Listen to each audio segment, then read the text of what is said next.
So, brunch is basically a total bust. Nobody talks much after Sage's outburst. He may have left the room, but the tension hasn't. Silently, we finish our waffles. Then Dad pushes his chair back and carries his plate to the sink. I help clear the table without being asked. "Want a ride to Dr. Max?" my mom asks as she wipes down the counter. "I'm due at work in an hour. I can drop you off on the way." Mom works at the local retirement home, Golden Age. The old people over there love her because she's always so upbeat. She'll have to fake it today, though. I can tell she's pretty upset about Sage.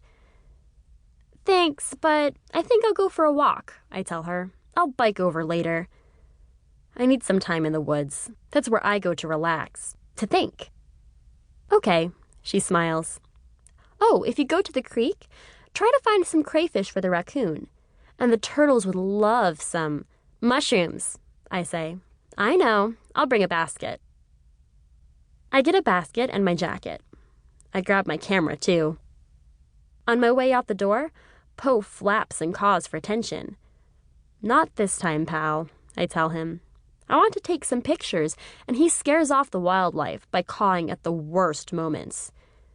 To make up for not bringing him along, I offer Poe a couple kernels of popcorn, one of his favorite treats. He knows I'm buying him off, but his stomach gets the better of him, and he gobbles them down. "Bye, Mom," I say. Dad's already back in the shop, and JV's playing in the sunroom. Sage is up in his room, of course. Mom gives me a quick hug. "Bye, honey." She brushes back a strand of my brown hair, just like hers, only without the gray, and looks into my eyes. Then she says, "Why don't you see if Sage wants to go along? He could use some fresh air." I want to tell Mom not to worry about him, but how can I? I'm worried too. "Good idea," I say. I kiss Mom on the cheek and take the stairs 2 at a time to Sage's room. I poke my head in, but he's focused on the computer screen. He doesn't hear me clear my throat. Or maybe he does and decides to ignore me. I don't stick around to find out. I leave through the back door and set out on the path behind our house. There's a whole network of trails through the nature preserve that surrounds our cabin, so I can take a different walk every day of the week. This time, I head toward the creek.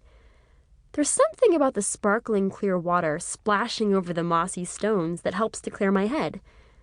When I'm upset, I go sit by the water and listen to it, and I always leave feeling better. I'm never bored in the woods, because the woods are always changing, depending on the season, the weather, and even the time of day. Right now, all the leaves are turning orange and gold and brown.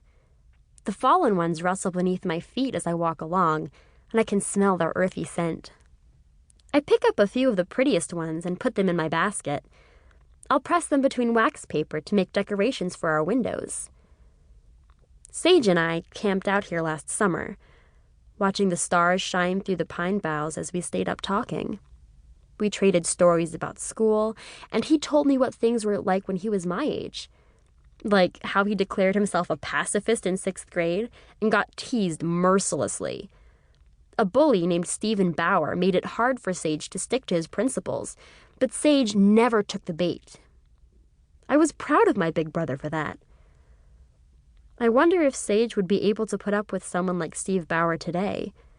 Sage seems so angry and obsessed lately. If we camped out now, he would probably just lecture me for hours.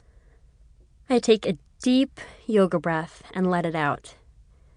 Think calm, think peaceful. I grab my camera and look up at the trees through the viewfinder.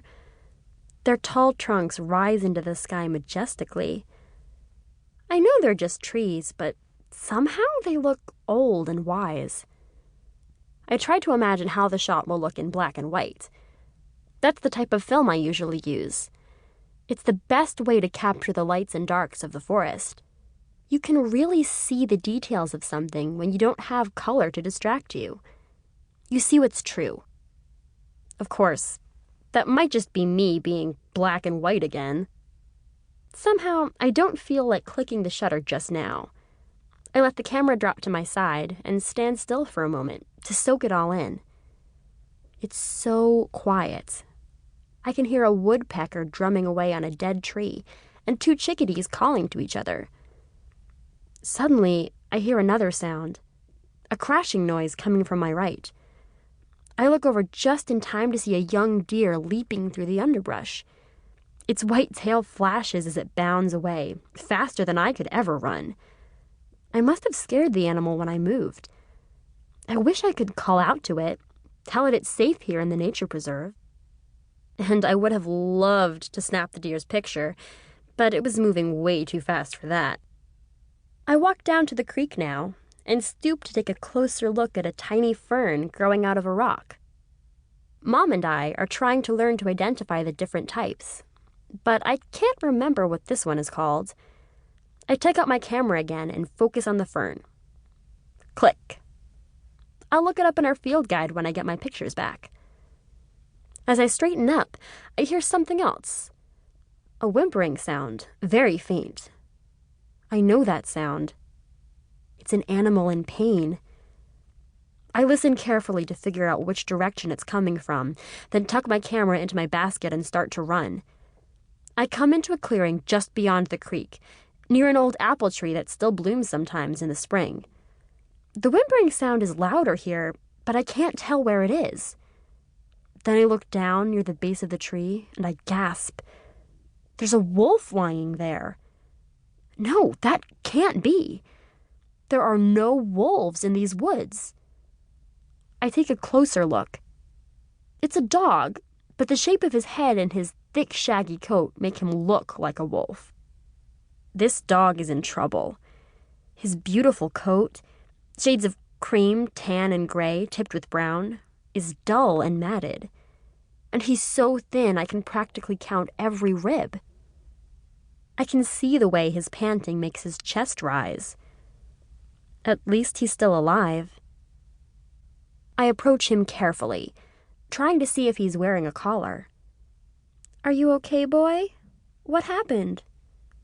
He watches me closely and curls his upper lip, but he's too exhausted to growl, much less snap at me. He can barely lift his head. I can't figure it out. Why is he just lying there? Then I take one step closer, and I know. My stomach flips over. My knees turn to jello. Suddenly, I can't catch my breath. The dog's front leg is caught in a trap.